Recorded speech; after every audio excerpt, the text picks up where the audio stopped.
Today on Fortnite, I got second place. I was so close. Mom, will you get me a snack? Mom! It's time for adult conversation. With me, your host, Brandy Ferner.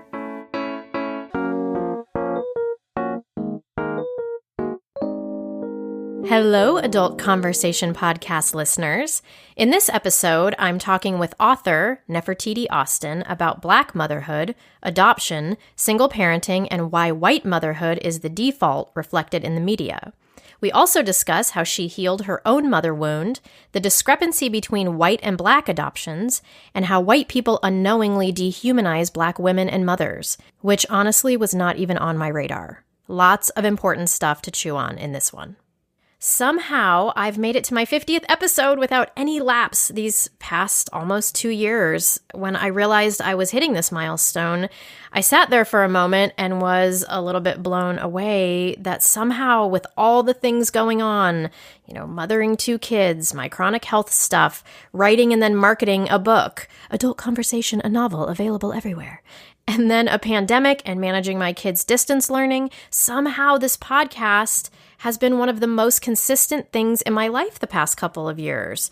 I really think it's a testament to how much I value these meaningful discussions and connections with amazing people. So thank you for being on this ride with me, whether you've been one of my guests or whether you're a listener. I value you guys so much. So thank you, thank you.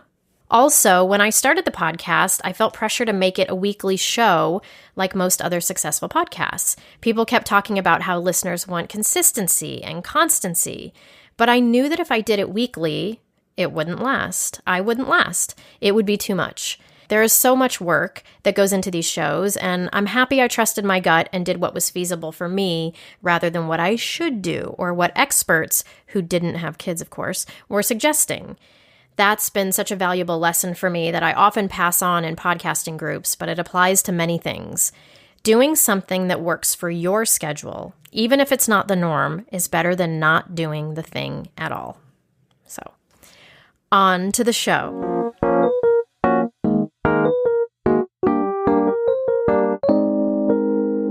Joining us on the podcast today is Nefertiti Austin, who is a mother of 2, a former certified educator in the foster and adoption world, and author of the book Motherhood So White, which is about her fight to create the family she always knew she was meant to have, along with exploring the erasure of diverse voices in motherhood. Welcome to the podcast, Nefertiti. Thank you so much, Brandy. Pleasure to be here. I'm so excited to talk to you today. It's such an amazing feeling to read someone's book while knowing that I get to interview them when I'm done. So I'm reading your book and I'm making notes like, I can't wait to ask her about this, or no way, our sons have the same name, which is true, by the way. So I had this extra warm heart while I was reading this, just seeing your son's name in there. I just feel so, so grateful to get to do this work. I mean, I'm laying in bed reading a book and I get to talk to this person is just amazing. So I want to dig into your story and your book's message, which is so important and definitely opened my eyes. But first, what do you think the listeners need to know about you? That's a really, really good question. And I think I think readers should know that my goal in writing Motherhood So White was to highlight all of the ways in which mothers want the same exact thing, regardless of race or sexuality, identity. And that is, we want to raise compassionate, empathetic, happy children. And that is a goal that is universal. Now, the way in which we approach that goal is a little different, and that has everything to do with history and even where we are in this moment. And so I think what people should know about me is that my goal is twofold. It's definitely to shine a beam on Black mothers, especially since we have been erased from the motherhood canon, just not even there. And to know that I am about the uplift of children. Yeah. How, whatever that looks like I support that. Yes. Thank you for that. I think a common blind spot for us white mothers that you crack wide open in your book is that we are always included in the motherhood narrative without any Yes. question. Our white experience is the default. And you showed this by, moments in the book where you're talking about going to the library and asking for Yes. books. And, the librarian being like, sorry, we don't have anything for you. And Yes. so you have a line in there that says, I thought information for mothers would be race neutral, but it wasn't. So again, I think this is hard for a lot of white moms to even see because Right. we've never experienced life any other way. But there's a passage in your book that really, really speaks to this. And that one says, so I turned to the media, hoping to catch a glimpse of myself in movies like Knocked Up, Baby Mama, and Stepmom, among others, but they all featured white women. These mainstream images of white single motherhood celebrated oops pregnancies, surrogates, sperm banks, and stepmoms, and empowered white women to choose their own path to parenthood. I didn't bother going to see these films. I did not need another reminder of what white motherhood looked like. I mean, Exactly. yeah, Yeah. that right there is like all the movies that I would imagine, many of the readers and listeners are like, oh yeah, those movies are great. And then like, oh, wait a minute. Those movies Yeah. leave out demographics of people, diversity. So I mean, and like you said in the beginning, I mean, this was the impetus for this book. And Right. that's where you saw the need for it, correct? Exactly. Yeah. I set out like most women, most people who want to parent. I wanted to parent. I wanted to be a mother. And I definitely didn't expect that looking for literature or movies, magazine covers, whatever the case may be, that I wouldn't see myself. That was definitely a shocker. Mm, Although, perhaps it shouldn't have been, but it definitely was. And those are funny movies. I mean, those would be things, and even the books that were out, the Mommy Wars, all that stuff. Like, I like to read, so yeah. and it's not just me. There's a whole bunch of us who love to read, go to the movies, and we sit and have the same conversations, and yet we're having them amongst ourselves because it felt like and it feels like we are the ones who are listening to each other because we've been told that our experience is marginal, and so therefore it will not be in the public sphere.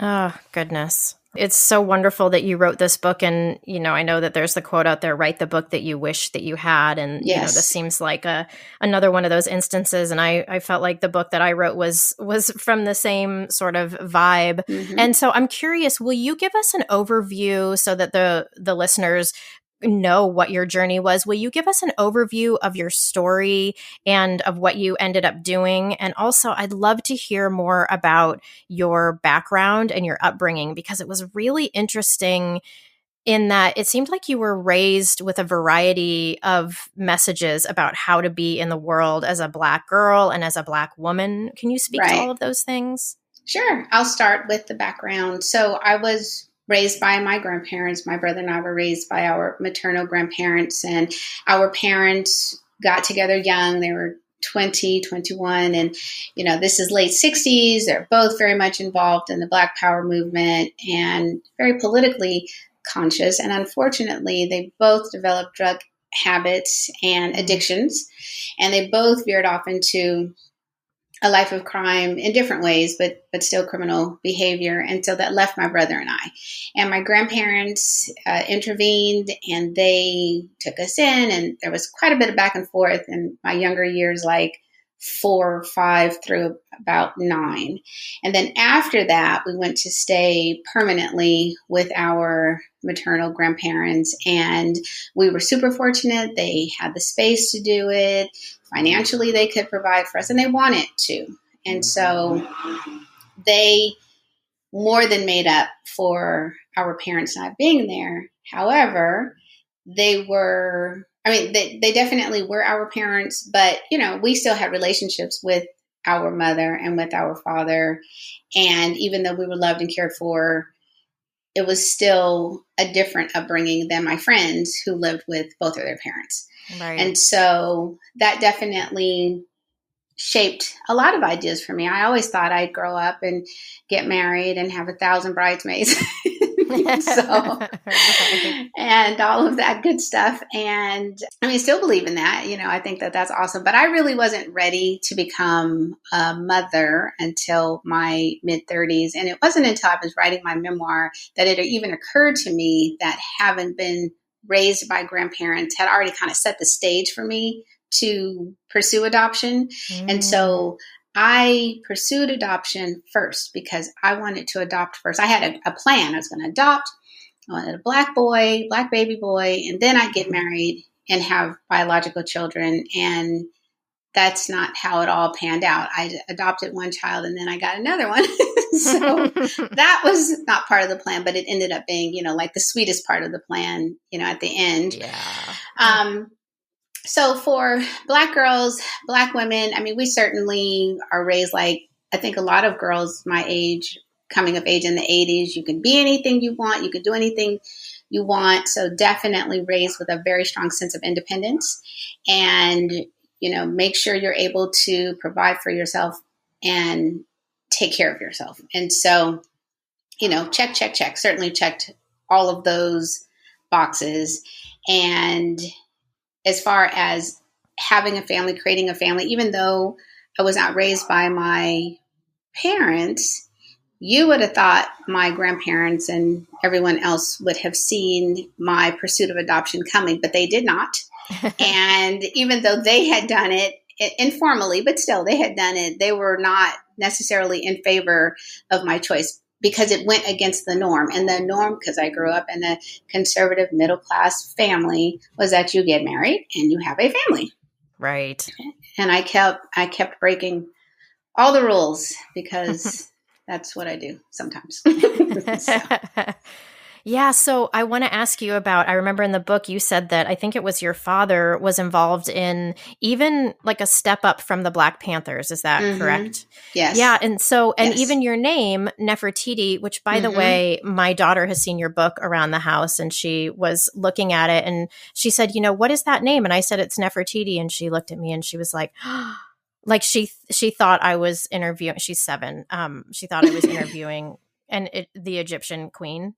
So she's sweet. That was amazing. And she was just like, Mom, like you get to interview her. And I was like, well, let me explain. But like I'm not exhuming like an Egyptian queen. Right. But also, but so even when you were explaining about your name, it sounded like you came from this background where your parents were very into Black power and really like feeling into that and all of that. But then your grandparents were more like middle of the road with that. Yes. So how was that to have competing messages or did you feel like you dipped in both places? Like, how did you rectify that? I think because I wanted to fit in as a kid and I wanted people to not pay a lot of attention to the fact that we had a different last name from our grandparents and that I have an Egyptian name. My brother's got an Arabic name. So I did not want to stand out for that reason.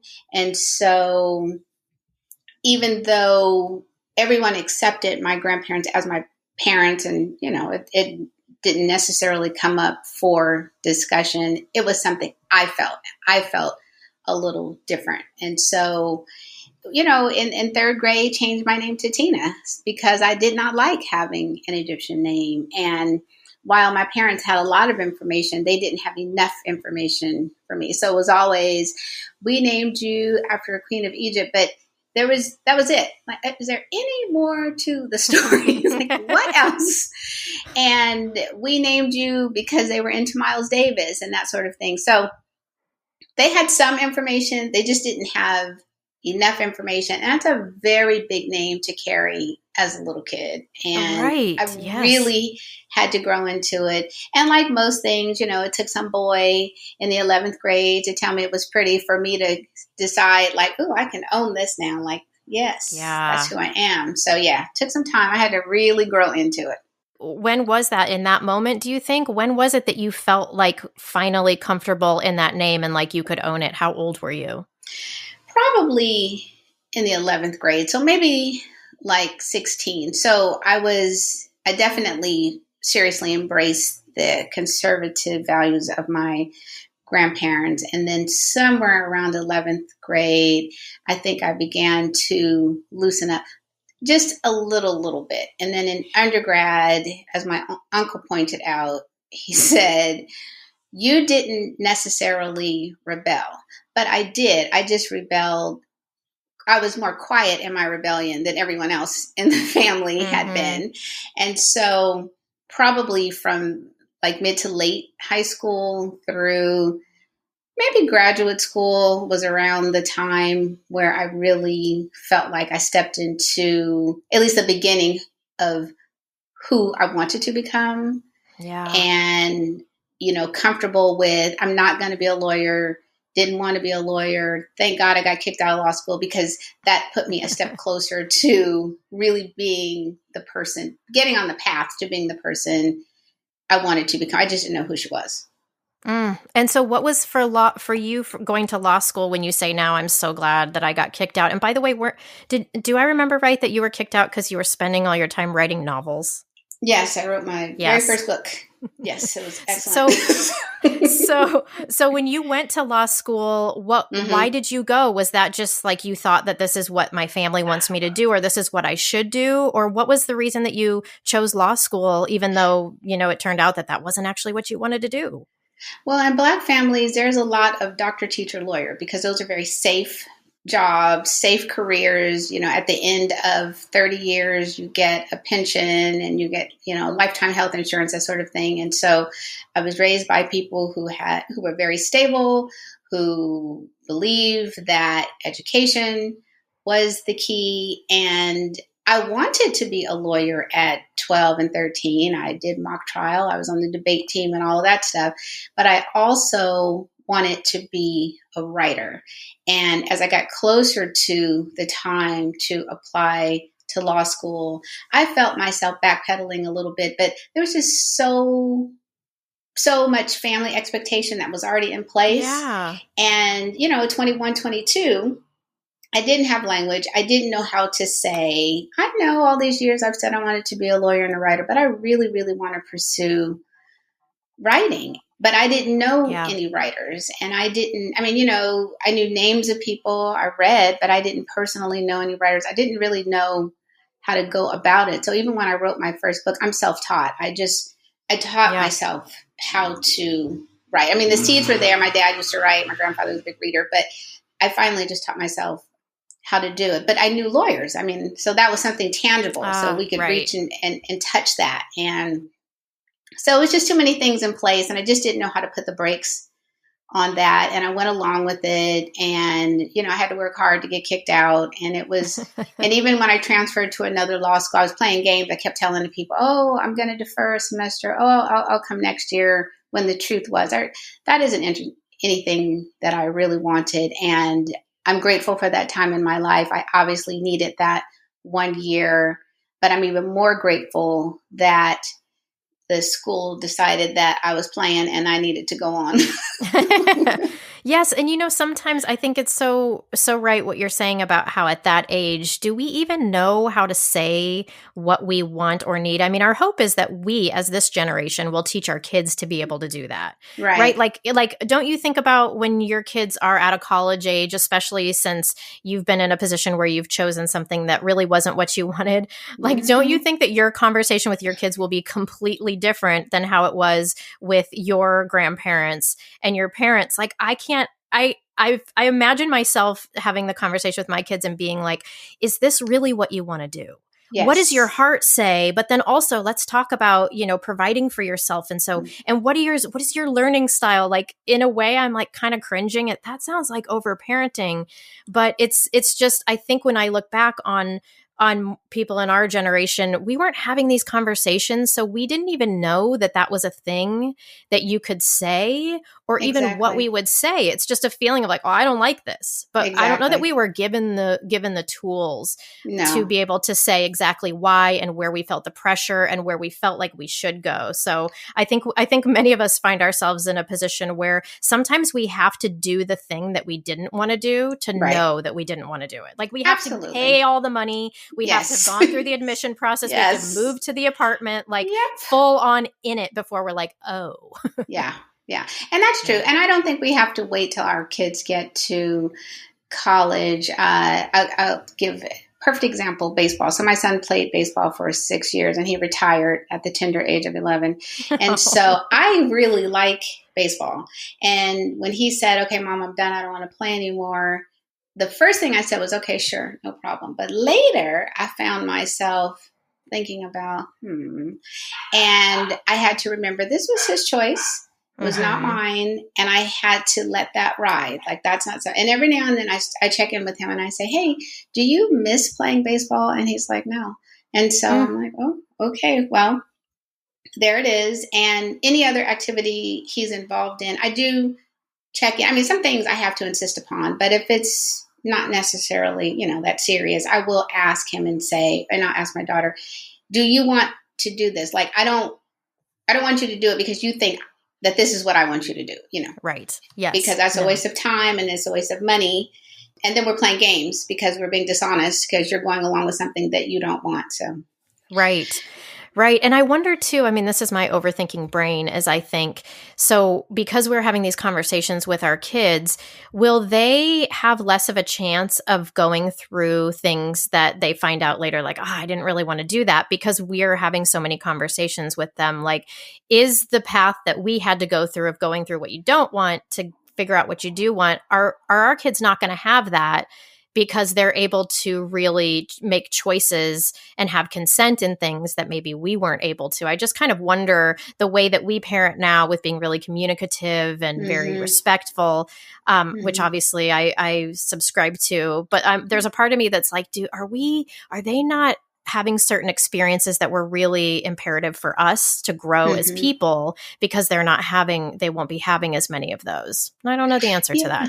Yeah, that's a good point. I don't know. It's hard to tell. Some years ago, I was talking with friends in the bleachers during baseball practice. And so one woman, her oldest is a couple of years ahead of mine. And she was saying, we've been so careful, and now she's telling him, go climb a tree so I can yell at you and tell you you're climbing up too high and you need to get down. But her older child was a little more careful in the things that he did. So she was worrying, like, wow, we've almost made it too safe. So she's worried about his ability and his desire to take risk. And you want your child to be a risk taker within reason. Of course. Right, a safe risk taker, which is actually not a risk taker, right? Okay, well, yeah, there's that. So I don't know. It's hard. There's no right or wrong answer. I have no idea. No, I know. I'm with you. I have my son is super careful about things. And so whereas other parents are like, get down from there, don't do that. I'm always like, honey, go do that. Oh, the rules are this. You should try to, what if you didn't want to do that with the rules? Because he's always such a rule follower. But, I feel like every podcast episode, I feel like we come back to this balance of a healthy amount of both, right? You want a healthy amount of safety and you want a healthy amount of risk. And, you kind of drive yourself nuts trying to figure out the perfect balance of it. And it never gets there. But I feel like that's kind of what we strive for, this generation that likes to think about everything a million times, which, of course, I feel like, I am definitely an extreme on.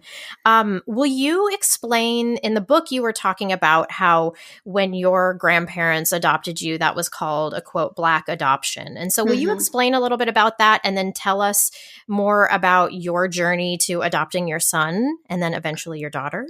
Oh, sure. So my grandparents didn't call it anything. I call it Black adoption because basically it is circumventing the judicial system to create a family. And so typically what happens in the Black community and immigrant communities, other communities do this as well. But in our community, it certainly has its roots in Africa, where as a community, a child will get raised. And so we tend to, if there's children in the family who, like in my case, drug addicts for parents, we needed parents, so they stepped in.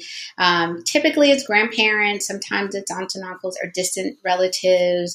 And then we also consider close friends, families. I wrote this article for the New York Times about grandparents and play cousins and kin, because it could be a neighbor, it could be a church member, it could be a friend of the family. And so it is essentially the elders in the family stating, there is a child or children who need a home, and deciding who will then support that child. And that keeps the child connected directly with their community, connected with their family.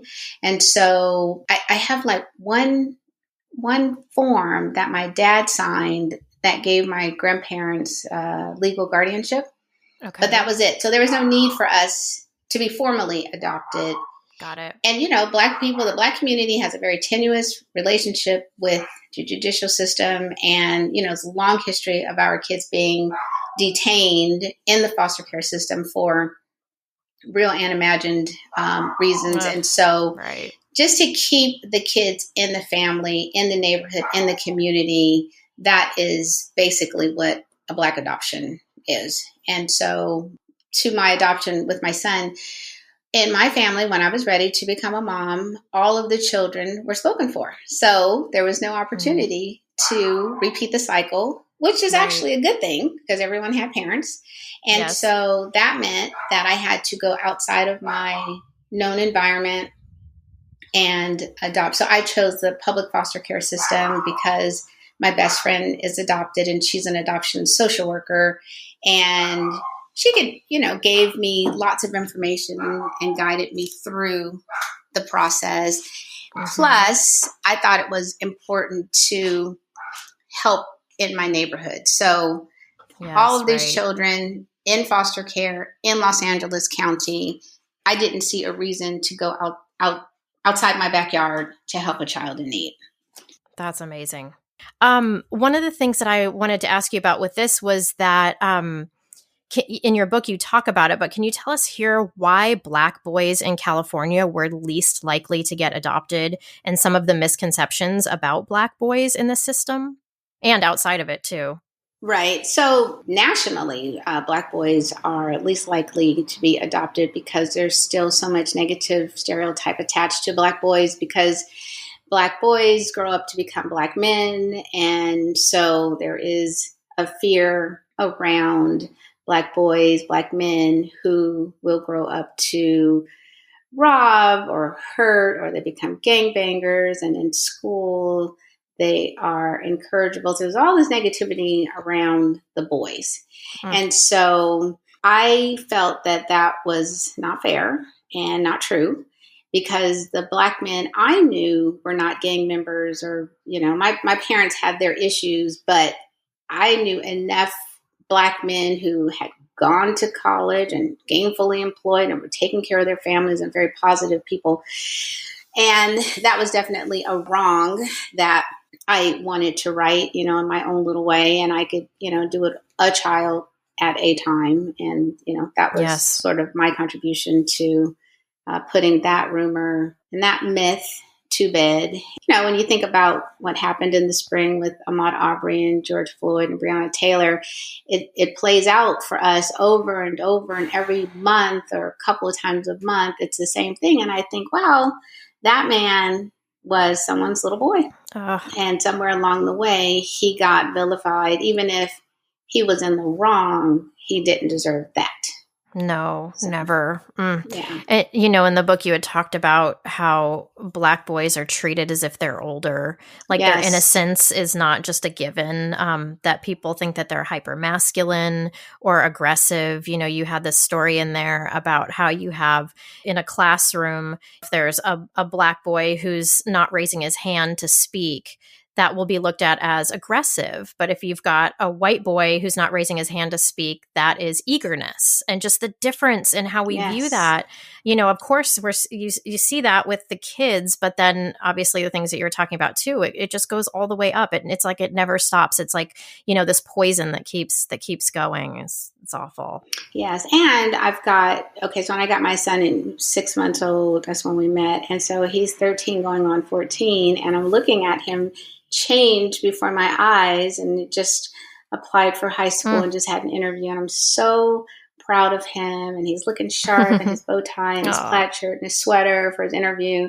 And I still see a little boy. And he looks 13 to me, but I know that outside of the home, you know, our home, our safe space, the bubble that I've created for him, he is not seen that way. And that's a conversation I still have to have with him, especially as he gets older, just reminding him that while this is who you are, this is how you present to other people. And in keeping you safe, there are certain do's and don'ts that you have to abide by when you are out in the world. And it's the same for little girls too. Black girls are sexualized at an earlier age, thought to be older, sassier. And there's same thing, a lot of negative stereotypes and a lot of misstereotypes about Black girls as well. You know, there was something that, let me find it on my notes because it like, oh gosh, yeah. It's so interesting how there's these negative stereotypes, these connotations. But then there was this part of your book that hit me in a total blind spot. It was towards the end, and I was really grateful for your words. You know, you were explaining about Serena Williams and the news stories about her being a superhero for being a mom and a tennis star, and how she was a superhero. And granted, like, she's awesome. But what you said, I thought was really profound. You said, racism as veiled compliments for Black folks was nothing new. Society could not imagine us as disciplined, hard workers committed to perfecting our craft. Rather, strong Black women must be super Negroes with mythical powers who white people could safely cheer for because they were rare enough to be threatening. I think this can so fall under the intention versus impact category, which is maybe the intention of acknowledging the accomplishments of Black women is a positive one, but the impact is actually dehumanizing. So it's like this, it's like what we're saying about the stereotypes of Black girls that are negative. But then on the other hand, it's like, okay, so either Black girls are a total problem or they're superheroes. But like, where's the humanity in the middle of like just actual like people that are flawed, amazing, all the things. So I think that's an interesting like dichotomy that's happening. Well, thank you. I mean, and it's true. And you see it in like, I loved How to Get Away with Murder. I'm not sure if you watched it. And one of the things I loved about Annalise's character, and same thing with Scandal, is that you had a woman who's brilliant, and on paper she looks amazing, but she's flawed.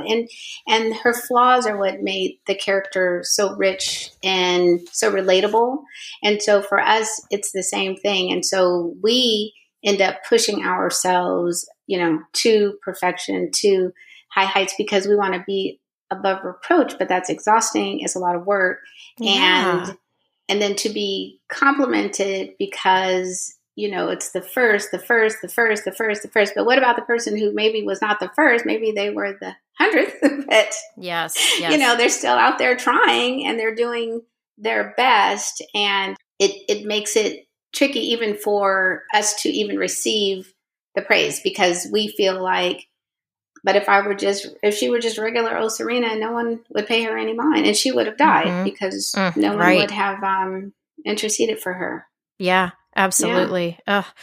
Speaking of this sort of thing, part of your book and one of its important messages, I thought, was the discrepancy between how we see white adoptions and how we see Black adoptions.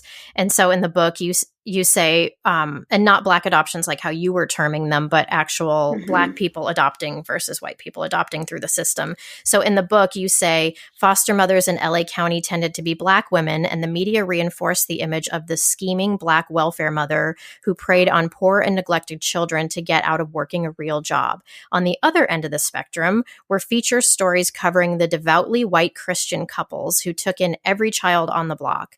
Now that I was on the path to adoption, these stories irritated me. Rightfully so. Can you tell us a little bit more about the stereotypes and how you experienced them?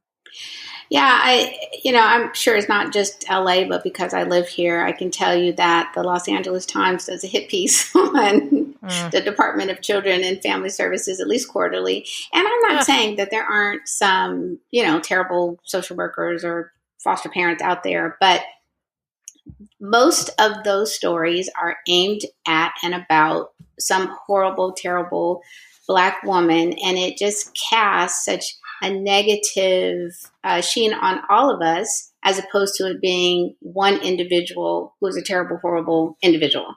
And so as a result of this hidden group, again, this marginalized, this invisible group who sign up to be foster parents, the people I know who are middle to upper middle class, perhaps they're single, or if they are married, maybe no children, or maybe they're empty nesters, they're not reaching back to foster these children. And so you've got women who, usually it's middle-aged, a little older Black women, who sign up to take care of these children. And I just don't think that they get enough praise and enough support. It's a tough job. Yeah.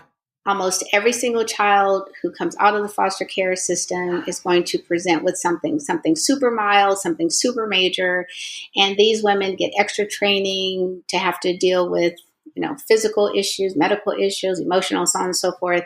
And yet none of that is recognized unless something terribly goes wrong, something horribly goes wrong. And so again, it's like, the white Christians and, they are just the best. And, and the Black people who've been doing it and who continue to do it, they are just out trying to get a check. And you do get a stipend, but it's really not that much money. Nobody is getting rich because of a foster child. That's not even close to happening. And the journey that you talk about in your book, I mean, it seems like it's just weeding people out every meeting, of like, can you handle this? Can you handle this? And so it seems like, and of course there's anomalies anywhere, but it seems like, if to stick with it, like you really have to have the heart for this and you have to have the resiliency for it, because it sounded like from the experience and what you showed in the book, there are so many things that are thrown at you. And these are big things. These are like, you're going to fall in love with this child who you may not get to keep. And we also know, and I know because I've had a close friend go through an adoption process that at the last minute did not go through because a grandma came forward. And it's like heartbreaking. Oh, it was so heartbreaking, but it's amazing. My friend who was going through it, she had such an open mind about, and I didn't know like how people can do this. I don't know that I would be able to, but how she held this space for this child, like really truly being one of her own. And then also held the space that the best thing for this child is if her family could pull it together to welcome her back. Like, absolutely. That's a gift. Profound. And that really takes a special person to be able to do that. And I don't know that I'm strong enough. I don't think, in fact, I know when I started, I was not that person. I'm a different person now. Maybe I could do it now. I have no desire to, but but you did do it. But you did do it with that risk. It sounded like I took the risk. That's true. Yeah. So, I mean, and even the second time around, as I was reading your book, I was like, oh, please tell me this goes well. And I sort of, read between the lines that it did go well, and maybe it was just because of my friend's experience, having seen that happen, that I was so worried about it. But I think that's the thing that I'm saying is these hit pieces and looking at the negative does not shine the light on the kind of heart and spirit and resiliency that it seems like most of the foster parents and adoptive parents have to get through it.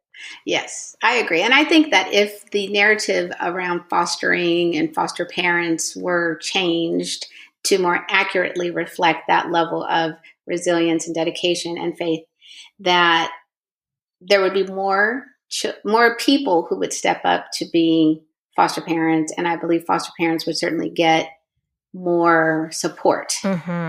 Yes. And that helps the kids. I mean, because at the end of the day, that's what we all say we are about, is to help the kids. Yeah, absolutely.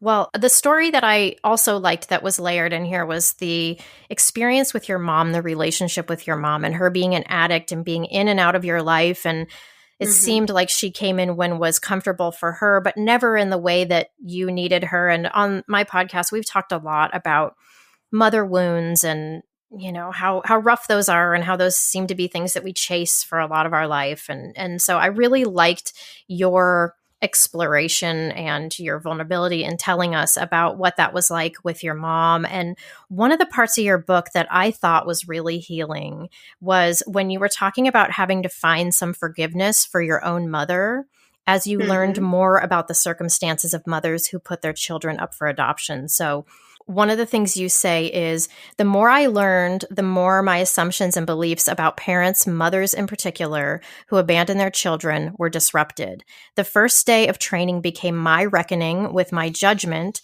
of my own unfit and absent mother. I had a limited understanding of how birth parents felt and intended to empathize with the children who had been abandoned because I had been one of them. I had no empathy for parents who left their children for someone else to feed, clothe, and comfort. And then you go on to say, in order to become the mother I wanted to be, I had to develop true compassion for the parents I'd had. And that is so big. We don't realize that this is the only way we let ourselves off the hook as parents, is we have to let our own parents off the hook too.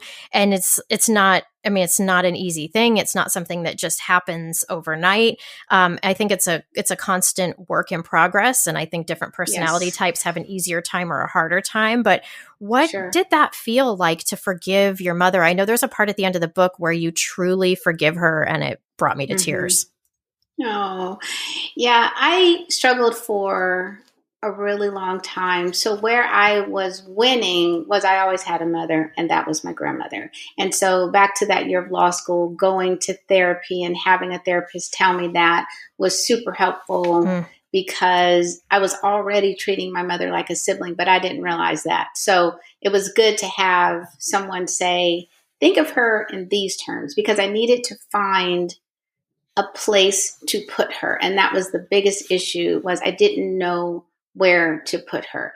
And though my grandparents stepped up, we never had a formal conversation or even a casual conversation about why my brother and I went to live with them, what was happening with our parents. And I think my grandparents thought they were doing the right thing because they never said anything bad about them, but they didn't say anything. So that was just as harmful, but they didn't know that. And so I definitely learned to not talk about stuff. And I learned to throw up a wall because that was what I needed to do for self-preservation. That's how I had to take care of myself. And then once the therapist said, okay, you're waiting for her to come and comfort that little girl, you have to do that yourself. And it still took about 6 years for me to figure out how to do that. But once I was able to do that, then I didn't have to dwell so much on what I didn't have, what did happen, what didn't happen. And when I was taking those parenting classes before I adopted,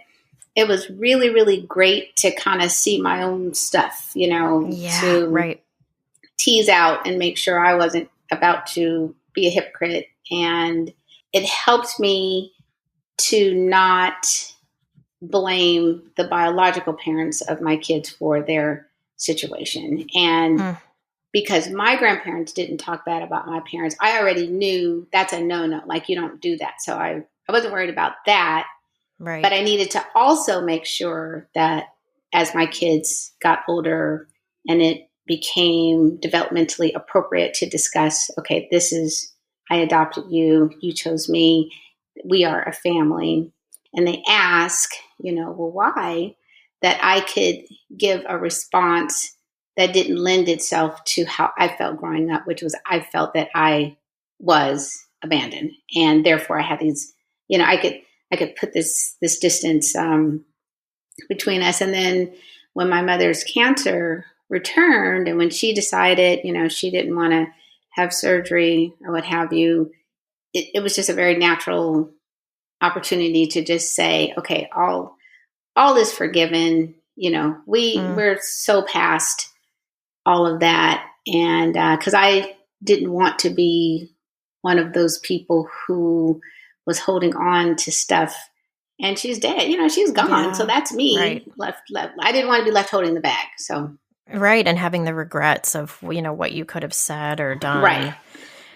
So when you said that it took you, a lot of years to be able to forgive her, if you could boil it down, what was the most helpful thing that you did that helped you give that to yourself, to your inner child, that you didn't need it from your mom? Like, what, I'm just wondering for other listeners out there who are like, yes, I'm never going to get that from my parent. How do I give that to myself? What would you tell them? I think I took her off the pedestal because she was never on it, but society puts moms on a pedestal and it exalts mothers, and there's so much pressure to, oh my God, you got to do this for your mom. Oh, it's Mother's Day. Oh, it's Christmas. Oh, it's this, it's that. And there's just so much pressure. People will say, well, you only have one mother. And it's hard to get people to understand that if you don't have the best relationship with your mother, you don't feel the same way. So I think when I stopped feeling a need to justify why I wasn't bending over backwards for Mother's Day or for a birthday, or I didn't do anything for her. Like, I think once I made peace with my truth is my grandmother was my mother. So I had a mother, and my mother would have done better if she could have. And I don't have to justify this to anyone. I believe that's where, at the time that I began to feel free from feeling beholden to my mother, if that makes any sense. Yeah, that feels big. That feels really big. Because people make you feel bad if you say something negative about your mother. Yes. And because they're putting their stuff on you. And it's like, no, this is my experience. I get to have it. Right. It's like your own dose of realism. Like, what's real for you is different than what's real for somebody else, but they can't tell you what's real for you. Exactly. Yeah. And, related to this, in your book, you say white people put all of their business in the street. Black people did not. So this kind of relates to that in, that you didn't really talk about some of these things. And I'm curious, how has this lack of open dialogue affected the Black mother's experience with motherhood and the reality of it? I can imagine not being able to talk about the hardships or being brought up in a culture that is like, no, we don't air this. Could be a challenge where you find yourself maybe wanting to ask for help, but feeling like you can't. And then bumping into another part of it, which is the stereotype that Black women have to be strong. And, there was another quote that you had that was, being a Black parent was nerve-wracking and scary at times. Danger seemed to lurk around every corner, and yet I had to appear calm and in charge. So it's like, okay, you're not allowed to talk about it. You're not allowed to air it. And then when it's hard, you got to be strong. Like, how do you shoulder all of that? That sounds overwhelming and exhausting. It is overwhelming. It is exhausting. And it has led to high rates of suicide, high rates of depression. And that's another area of mental health. We have lots of problems with mental illness in our community. And a lot of it is just stress related. It's too much. And it's being talked about way more now.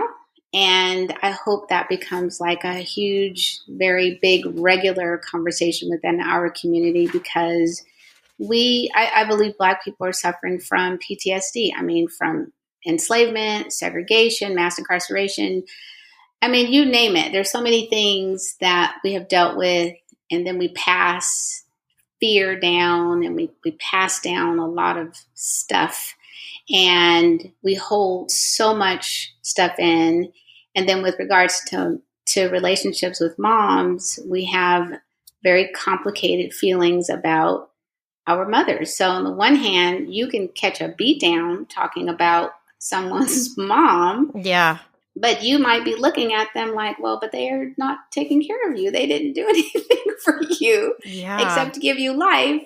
But it's still a very tricky space to be in, to stand in. And that's something that, because we don't talk about a lot of stuff and we don't trust white people, so we don't want to air all of our dirty laundry. But what we need to be doing is airing it with each other, with whomever has the best tools to support us, and, culturally to support us through the journey, because the depression, among Black women, it's high. Yeah, I can imagine why, because like you said, the not trusting of white people, it makes total sense why you would not want to air your laundry in front of a group of people who have historically oppressed you. Like Yes. that just logically just makes sense. And so, these personal things and shortcomings and drama and things that people would label just like family gossip or whatever, it's got a different tone and it hits differently when you're trying not to make yourself a target of something that you already are the target of, that you don't want to be the target of. So that, I feel like, God, what a fucked up situation it is to be in. Yeah, it's tough. And even so, okay, I'm a modern parent, I'm a millennial parent, and so it's tricky. So it's like having conversations with my children and with my friends. We talk about parenting constantly because we're in this together and trying to figure it out. And when the kids are acting out or when they're great, checking each other, making sure, okay, well, that's your stuff. So you're putting your stuff on there. Oh, okay, thank you. Okay, let me back up. Okay. Yeah. Or no, you need to, so it's hard to navigate because we want what was promised to us. We want our 40 acres and a mule. And so we're still fighting for that, like outside of the house. Yeah. And then within our community, it's like, okay, well, and in addition to that stuff, we still have all these personal things that need attention. I mean, it's a lot. Yeah. It's a lot. Yeah. And on top of it, still raising children and loving each other and, becoming vice president-elect, we're still doing our thing. So. Yeah. And also in a pandemic, like just throw a pandemic in there, whatever. Sure. Man. Well, so in your book, you were talking about near the end about having this group of white friends at your kids' school who you speak so fondly of. And I'm curious, what qualities do those white friends have that make friendship with them valuable to you? Like, how do these white women show up for you in ways that genuinely earn your trust? One, by being honest and being authentic, just being themselves and being willing to reciprocate. So, not only do they do a great job of, hey, come to our home or let's do this. They come when we say, hey, come on by, they come through. They come on over. They sit down. We have dinner together.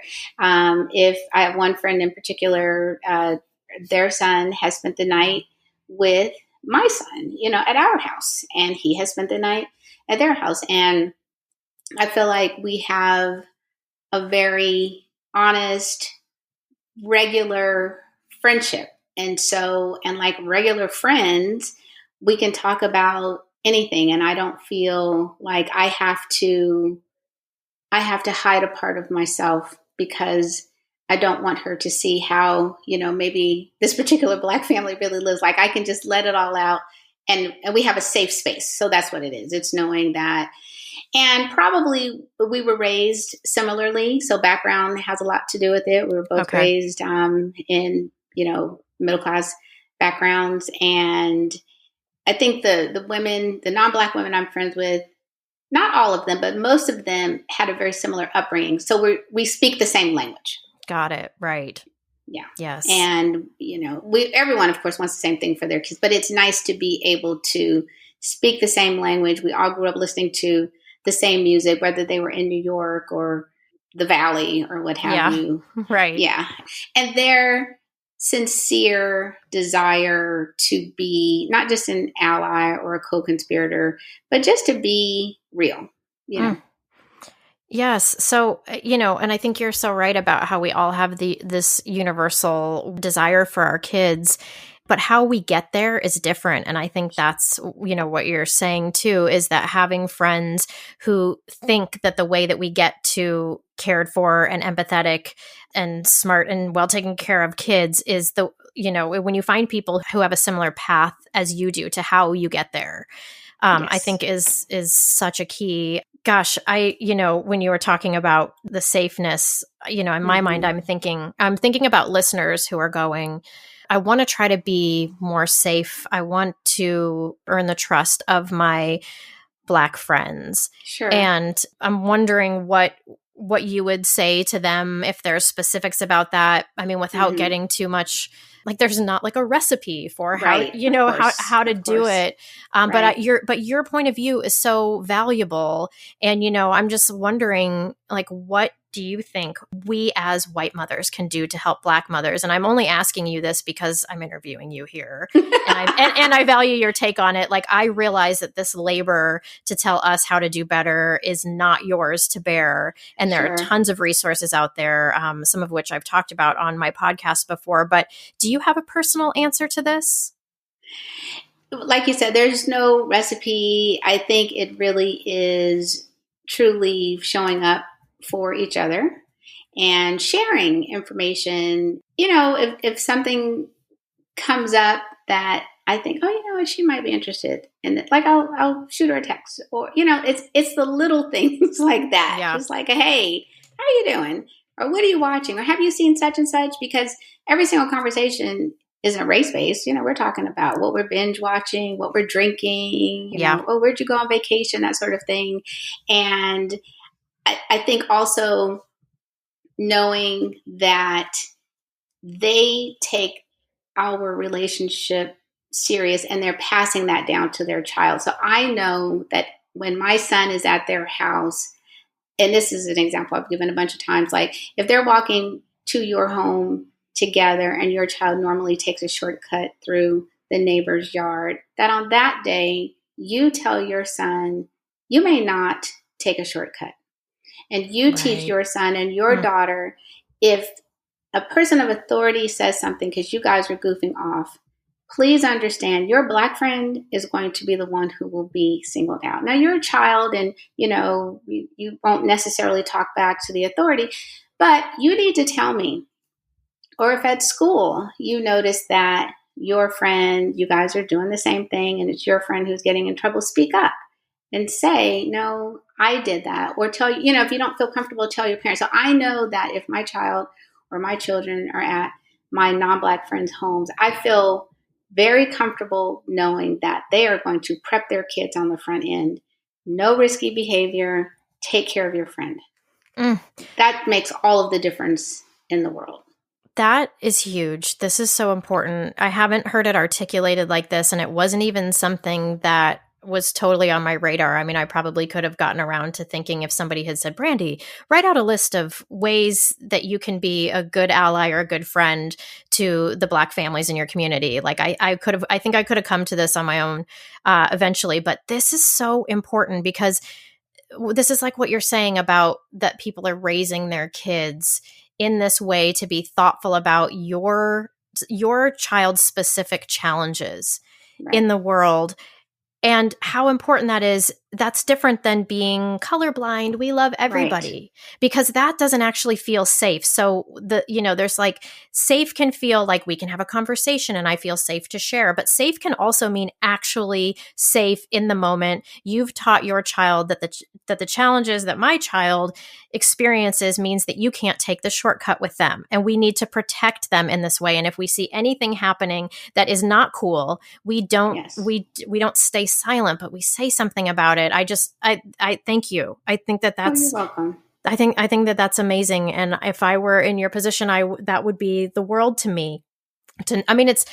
Gosh, this is going to be a terrible analogy and I'm probably going to end up cutting it because it's going to sound so stupid, but it's like, it's not like, but it's very little, in a little way. It's like, I have a kid with nut allergies. And if I send him to a house where the people seem like they get it and they're like, oh, we know the importance of this. We know that there's also like repercussions of this and it can be life or death. And so your child is safe with us.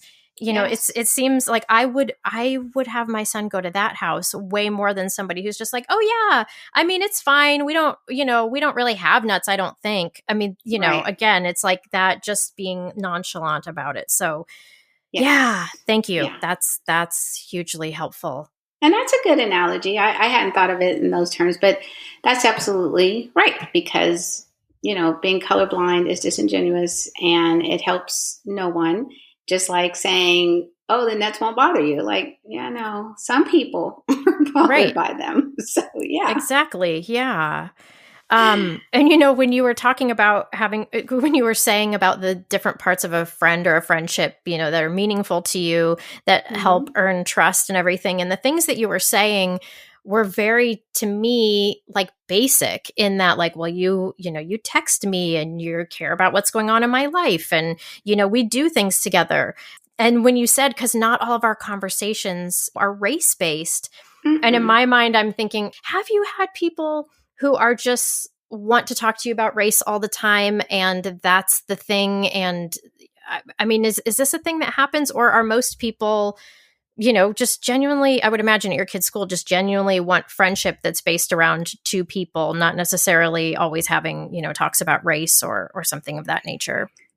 I think at my kids' school, it's people seeking genuine relationships, which is excellent. However, Yeah. we still have a lot of parents that we are sort of, come on, you can do it, who are afraid to have a race-based conversation because they are afraid of saying the wrong thing.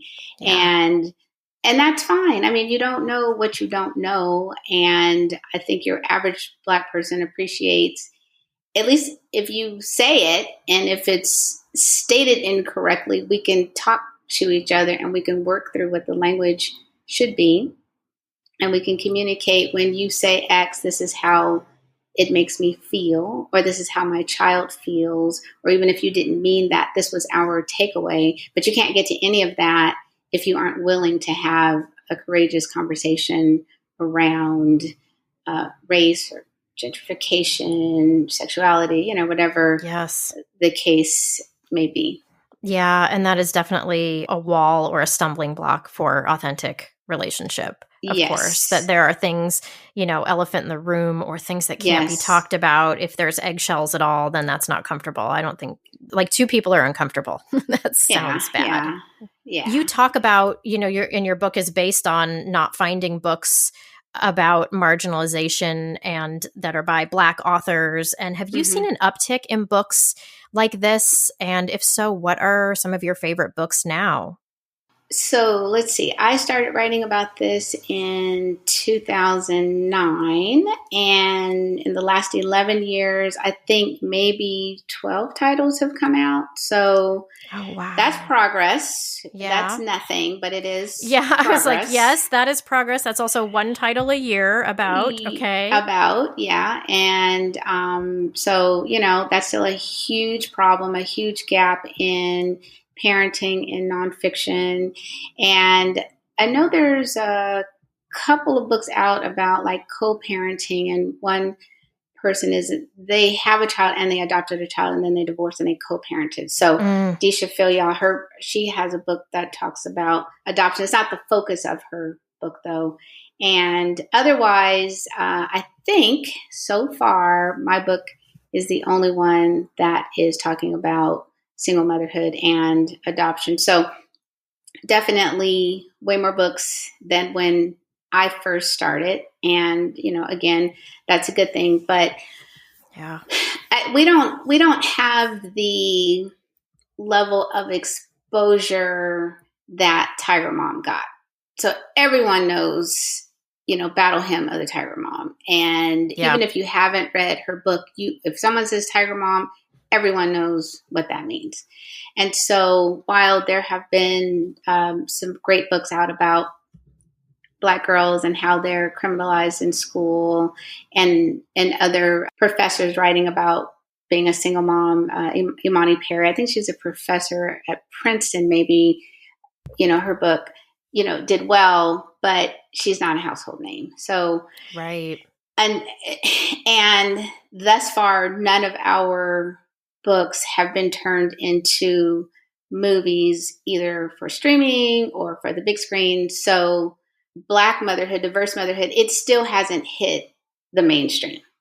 Wow. Yeah, people know about being an anti-racist because that's the buzz right now, anti-racist parenting, so on and so forth. But as far as motherhood, raising children, no. Damn. One of the things that I have to tell you that made me laugh out loud, and I have to find it. Oh my God, your line that said, "Newborns scared me. Their scaly skin and unfocused eyes gave me the willies." Yes. I laughed so hard at that. So I just had to let you know that line was amazing because people don't like to admit the things that they don't like about babies or children. And I'm always here for it when somebody wants to admit those things. Yes, it's true. I don't hold other people's kids. I run from them. It's like, oh my God. I definitely think that babies look like they have shark eyes, which is just a little bit unnerving. So yes, so yeah, you're not wrong. I'm just like, no, and they like me. They come find me, but 6 months and on, I'm ready for you. But before that, I'm like, that's no like me. way. I want to tap out at like 18 months to 3 years. So I like the mostly newborn phase, but yeah, I feel like we all have this tap out stage. That's like, I don't want that. Yeah, no. So where can people find you and your book? So I'm on Twitter at Nefertiti Austin, and I am on Instagram at I am Nefertiti Austin, and Facebook, Nefertiti Austin. It's funny, I just got on Instagram, about a year and a half ago, and that seems to be where my audience is. And I like Twitter because I don't like small talk, and I love that you're limited in what you can say. No room for niceties. No. So I find myself hovering when I'm posting for Instagram because I'm like, dang, I got to come up with something. And so I'll post something and then I have to edit because I have to say, oh, yeah, I didn't tag anyone. And I didn't. Yeah, that, I'm like, wow, that's a job. I mean, it's I definitely get a lot from it, but it's a lot of unseen work. I mean, not to make it out dramatic, but it is. Yes. And to remind people, the name of your book is called Motherhood So White, and it's a memoir of race, gender, and parenting in America. And I absolutely loved it. Thank you so much, Nefertiti. Thank you for your time here and your labor here today, and for writing the book that you wish you'd had and that white women need to add to their reading list, and Black women and all women and mothers. So thank you so much for your time. Thank you so much for having me and for giving me an opportunity to continue to elevate all mothers, especially Black mothers. Thank you.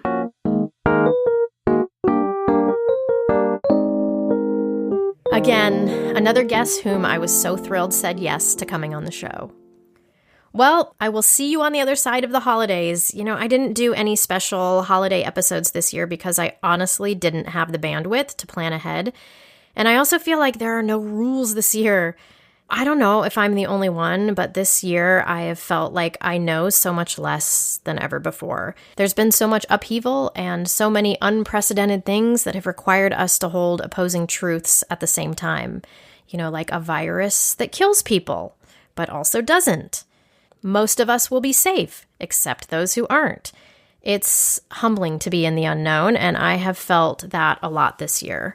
So I've been feeling quieter and also less sure of myself. So I've stuck to what I know and what I love and what interests me. In any case, however your holidays look, I hope there is much joy and health for you and yours, and the least amount of kid meltdowns as possible. Here's hoping.